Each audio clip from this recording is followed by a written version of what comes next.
첫 소식입니다. 김현종 청와대 국가안보실 2차장이 국제법 위반 주체는 한국이 아닌 일본이라면서 일본의 주장에 정면 반박하고 수출 규제 철회를 거듭 촉구했습니다. 취재기자 연결합니다. 정인아 기자.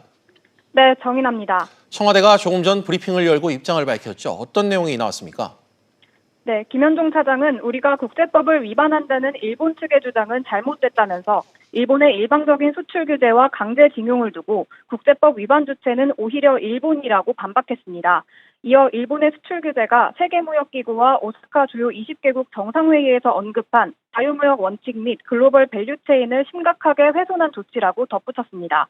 또 일본이 과거사 문제로 인한 신뢰 저하를 언급했다가 수출관리상 부적절한 사안이 발생했다고 말을 바꾸고 오늘은 또다시 강제징용 문제를 거론한 것과 관련해선 일본의 입장이 과연 무엇인지 상당히 혼란스럽다고 말했습니다. 김 차장은 이런 상황에서 일본은 부당한 수출 규제 조치를 철회하고 상황을 악화시키는 발언과 조처를 하지 않기를 강력히 요구한다고 밝혔습니다.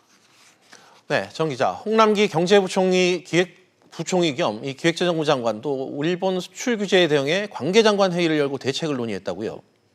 네, 정부는 우선 국산화가 시급한 품목을 개발하는 과정에서 실증 테스트를 하는 등 연장 근로가 불가피한 경우 특별 연장 근로를 인정하는 방안을 적극 검토하겠다고 밝혔습니다.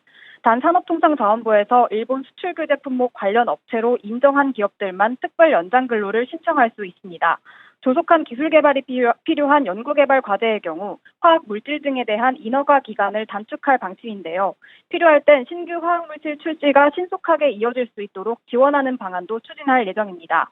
이와 함께 핵심 연구개발 과제를 중심으로 예비타당성 조사를 면제해 내년 예산에 반영하겠다고 덧붙였습니다. 정부는 이 밖에도 정책 금융기관 등을 통해 수출 규제 피해를 받은 기업들을 위한 금융 지원 방안도 마련하겠다고 밝혔습니다.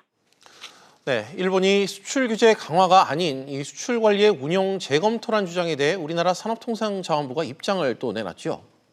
네, 한마디로 설득력이 없다고 반박했는데요. 이호연 산업부 무역정책관은 기자회견을 열고 수출 규제로 세계 품목에 대해 일본 기업의 한국 수출이 중단됐고 한국 기업은 글로벌 공급망 운영을 위해 새 공급처를 찾아 동분서주하고 있다고 밝혔습니다.